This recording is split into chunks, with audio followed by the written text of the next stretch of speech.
நேயர்களுக்கு வணக்கம். நடிகர் ரோபோ சங்கர் உடல்நலக் குறைவால நேற்று இரவு காலமானார். அவருக்கு வயது 46. ரோபோ சங்கருடைய மறைவு திரையுலகினர் மற்றும் ரசிகர்களிடையே அதிர்ச்சியை ஏற்படுத்தியிருக்கு. ரோபோ சங்கரின் மறைவுக்கு முதலமைச்சர் மு.க. ஸ்டாலின், எதிர்க்கட்சித் தலைவர் எடப்பாடி பழனிசாமி, நடிகரும் எம்பியுமான கமல்ஹாசன் உள்ளிட்ட பலரும் இரங்கல் தெரிவிச்சிருக்காங்க. மேலும் ரோபோ சங்கருடைய மறைவு செய்தி கேட்டு அறிந்து அவரது உடலுக்கு துணை முதலமைச்சர் உதயநிதி ஸ்டாலின் நேரில் சென்று அஞ்சலி செலுத்தியிருக்காரு. ரோபோ சங்கரின் உடலுக்கு திரையுலகினர், ரசிகர்கள் என பலரும் அஞ்சலி செலுத்திட்டு இருக்காங்க. அந்த வகையில நடிகர்கள் தாமு, தனுஷ், விஜய் ஆண்டனி, பாடகர் மனோ உள்ளிட்ட திரையுலகினர் பலரும் நேரில் சென்று அஞ்சலி செலுத்தியிருக்காங்க. இந்த நிலையில தான் ஆரம்பம் காலம் முதலே நடிகர் ரோபோ சங்கரோட பயணத்தை அவரது நண்பரும் சின்னத்திரை நடிகருமான ராஜ்கமல் அவருடனான நினைவுகளை குறித்து உருக்கமா நம்மோட பகிர்ந்திருக்காரு. வணக்கம் திரு ராஜ்கமல் சார். திரைத்துறையில நடிகர் ரோபோ சங்கருடைய பயணத்தை அவருடைய ஆரம்பம் காலம் முதலே அவருடன் இருந்து நீங்க பார்த்திருக்கீங்க. அவருடைய மறைவு உங்களுக்கு எவ்வளவு பெரிய தாக்கத்தை ஏற்படுத்தி இருக்கு அப்படின்றது குறித்து நீங்க பகிர்ந்துக்கோங்க சார். ஆரம்ப காலத்துல அபிநயா நடனக்குழுல இருக்கும் போது உடம்புல ஒரு மெர்க்கூரி மாதிரி ஒரு மெட்டீரியல் தடவிட்டு நான் அப்ப நிறைய ஈவெண்ட்ஸ் பண்ணிட்டு இருந்தேன் ஜோடி நம்பர் 1 டைம்ல. அதனால என்னோட ஈவெண்ட்ஸ்ல ஃபர்ஸ்ட் இவரோட தான் இருக்கும். அதாவது இவரோட அந்த செஸ்ட் ஒரு மாதிரி லெஃப்ட் ரைட் ஆட்டுவாரு. அந்த அதுக்காக கிட்டத்தட்ட 5 மணி நேரம் அந்த கெமிக்கல் உடம்புல பூச்சிட்டு வெயிட் பண்ணுவாரு, முகத்துல உடம்புல எல்லாம். ரொம்ப கஷ்டமா இருக்கும். நான் இதான் எல்லாத்துலயுமே சொல்லிட்டு இருக்கேன். ஏன் அதுனா அது நம்மள மாதிரி ஈஸியானவங்க பண்ணக்கூடிய விஷயம் இல்லை. அதை பண்ணி அந்த காசு ஒரு தடவையும் 500 ரூபாயும் வாங்கியிருக்காப்ல, 1 லட்ச ரூபாயும் வாங்கியிருக்காப்ல என்கிட்ட.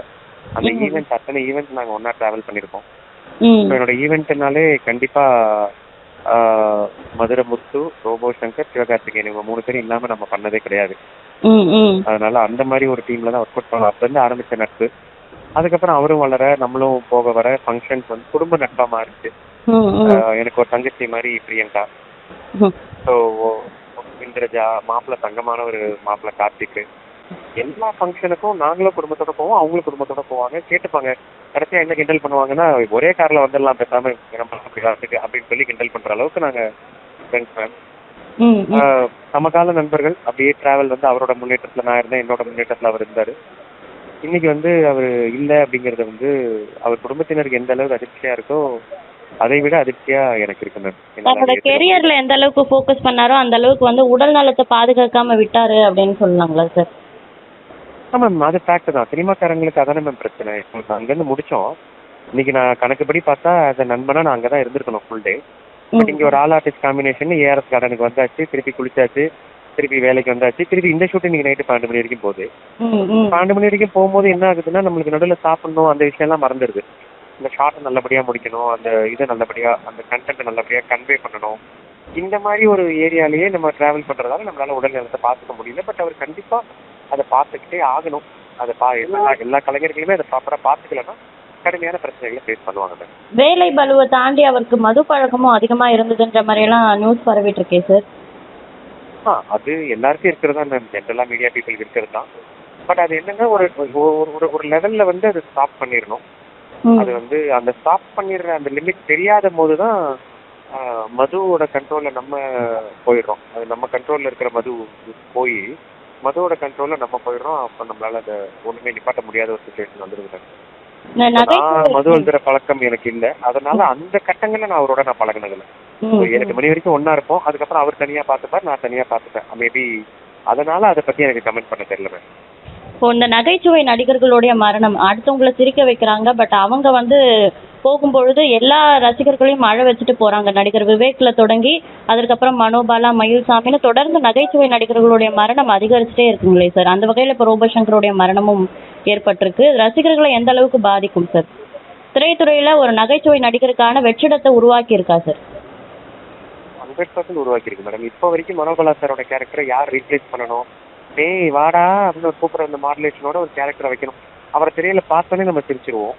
அதே ஏரியா தான் ரோபோ சங்கர் இருக்கும். இப்போ யோகி பாபு சார், சூரி சார் அந்த பக்கம் போயிட்டாரு, சந்தானம் சார் அந்த பக்கம் போயிட்டாரு. இப்ப யார் இதெல்லாம் பண்ணுவாங்க அப்படின்னு ஒரு ஏரியா பார்த்தா அவ்வளோ பெரிய ஏரியா ஒன்று காலியா இருக்கு. அந்த ஏரியாவை ரொம்ப அழகா ஃபீல் பண்ணிட்டு இருந்தவர் தான் ரோபோ. அதாவது ஒரு விசுவாசத்துல கம்ப்ளீட்டா அஜித் சார் கூட ஒரு குணச்சித்திர கேரக்டர்லயும் வந்தாரு, காமெடிலயும் வந்தாரு. மாரியில பாத்தீங்கன்னா தனுஷ் சாரோட ஒரு செம்ம க்ளோஸ் ஃப்ரெண்டா ஒரு டிராவல்ல வந்தாரு. இந்த மாதிரி எத்தனையோ படங்கள் வந்துகிட்டே இருக்கும்போது இப்போ இவரோட இடம் வந்து மிகப்பெரிய காலியான இடம். அதை ஃபில் பண்றது வந்து ரொம்ப ரொம்ப கஷ்டம் மேம். அதுக்கான ஆட்கள் வந்து யாரும் அவ்வளவு சீக்கிரம் இங்க அடாப்ட் ஆகி வரமாட்டாங்க. ஸோ நான் திரையுலகினருக்கு உங்ககிட்ட உங்களை மாதிரி மீடியா பர்சனுக்கு நான் வைக்கிற ஒரு ரெக்வெஸ்ட் என்னன்னா, தயவு செஞ்சு அவரோட பொண்ணு இந்திரஜா ரோபோ சங்கர் அவங்க வந்து ரொம்ப நல்ல ஒரு திறமைசாலி. அடுத்து ஒரு கோவை சரலா மாதிரி வரக்கூடிய திறமை எல்லாமே அவங்களுக்கு இருக்கு. ஸோ ப்ளீஸ் நீங்க எல்லாம் சேர்ந்து அவங்களை கொஞ்சம் ப்ரொமோட் பண்ணி அவங்கள டைரக்டர்ஸ் கேமரா ஏற்கனவே அவங்க பிகில்ல மிகப்பெரிய படம் பிகில் பாண்டியமான்னு பண்ணிட்டாங்க. பட் அதுக்கப்புறம் அவங்களுக்கான அந்த ஏரியா கிடைக்கல. அது கிடைச்சிருந்தா ரொம்ப நல்லா இருக்கும்னு ஒரு ரசிகனா என்னோட ஒரு ரெக்வெஸ்ட். ஆனா அவங்க தொடர் சர்ச்சைகள்ல சிக்கிட்டு வர்றதுனால ரசிகர்கள் கிட்ட ஒரு மிகப்பெரிய இம்பாக்ட் அது கிரியேட் பண்ணுது அப்படின்னு நினைக்கிறேன் சார். என்னன்னா முதல்ல பாத்தீங்கன்னா அந்த குழந்தை மூளை வளர்ச்சிக்கான ஒரு ஸ்கூல் பத்தி போட்டிருந்தாங்க. இப்போ மூட நம்பிக்கை வளர்க்குற விதத்துல ஏதோ சர்ச்சையில எல்லாம் சிக்கிட்டே இருக்காங்கல்ல சார். ஆமா மேம். அது வந்து அவங்க சோஷியல் மீடியால பண்ற விஷயங்கள் எல்லாமே அவங்களுக்கு நெகட்டிவா மாறிடுது. அவங்க எவ்வளவு பாசிட்டிவா விஷயத்த சொல்ல போனாலும் அது கண்டென்டடா பார்க்கும்போது அப்படி மாறிடுது. மேபி அந்த விஷயங்கள் அவங்க கொஞ்சம் தவிர்த்துட்டு ஒன்லி நடிக்கிற விஷயங்கள் மட்டும் கான்சென்ட்ரேட் பண்ணா கண்டிப்பா அவங்க ஒரு பெரிய கோவை சரலா மேடம் லெவலுக்கு வரலாங்கிற அளவுக்கு அவங்களுக்கு திறமை இருக்கு. பல நாட்கள் நீங்க அவர் கூட பழகி இருப்பீங்க. அதுல ஒரு நாள் மறக்க முடியாத சில நிகழ்வு தருணங்கள் இருக்கும்ல சார், அது பகிர்ந்து. ஒரு நாளும் மறக்க முடியாதுதான். ஏன்னா நாங்க அப்போ வந்து எங்கிட்ட காசு கிடையாது. தூத்துக்குடியில போய் புரோட்டா வந்து நிகழ்ச்சி முடிஞ்சிருச்சு. நிகழ்ச்சி முடிஞ்சிட்டு ஆர்கனைசர் காசு கொடுக்கல. நல்ல மனுஷன் தான். அவருக்கு ஒரு சிச்சுவேஷன் ஆர்கனைசர் எங்கேயோ போயிட்டாரு. அதை வச்சுதான் இன்னைக்கு நைட் வந்து என்கிட்ட இருக்குன்னு ரோபோட் நினைச்சாப்ல ரோபோட் இருக்குன்னு நான் நினைச்சேன்.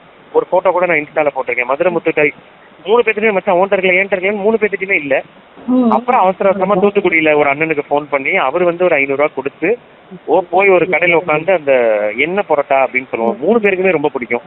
எண்ணெய் பரோட்டா சால்னா குழம்பு அதை வந்து சாப்பிட்டுட்டு ஏமாப்பில ஒரு 500 ரூபாய்க்கு நம்ம குழம்பு இப்படி ஆயிடுச்சு அப்படின்னு சொல்லி நாங்க திருச்சி இன்னைக்கு நைட்டு பூரா ஆல்வின்னு ஒரு ஹோட்டலுக்கு எட்டாப்புல இருக்கிற ஒரு ரோட்டு கடை, அந்த ரோட்டு கடையில உட்காந்து அப்படி திருச்சி சாப்பிட்டு அப்ப சொன்ன மாப்பிள்ள இந்த காசு விட பெரிய விஷயம் இந்த சாப்பாடு இன்னைக்கு நம்மளை பயமுறுத்திட்டு இல்ல, என்னைக்குமே இந்த சாப்பாட்டுக்கு நம்ம கட்டுப்பட்டு இருக்கணும் மாப்பிள்ள அப்படின்னு ஒரு நிகழ்வும் அப்படிதான். நாங்க போயிட்டு வர இடங்கள்லாம் அதே மாதிரி கலை நிகழ்ச்சி வந்து மலேசியாவில் நடந்தது. அப்போ வந்து சங்கத்துல எனக்கு கொடுத்திருந்த ஒரே ஒரு வேலை என்னன்னா ரோபோ சங்கரை பத்திரமா முயற்சி கூட்டிட்டு வரணும் அப்படின்னு சொல்லிதான். இவ்வளவு கஷ்டமான வேலையை கொடுத்துருக்கீங்க அப்படின்னு அவரை ஏராஸ் கிட்ட உங்களுக்கு ஜாலி பண்ணி ஐநோன்னு பயங்கர அவர் ஒரு ஒயிட் அண்ட் ஒயிட்ல இருப்பாரு. நான் இன்ஸ்டால போட்டிருக்க இல்ல, நான் வந்து ஜெர்சியில இருப்பேன். அப்ப என்ன பண்ணிட்டாரு, மலேசியால இந்த அந்த ஏராஸ் எல்லாத்துக்கிட்டையும் தான் வந்து ஒரு பெரிய பொலிட்டீஷியன் அப்படின்னு சும்மா கதை எடுத்து விட்டாரு.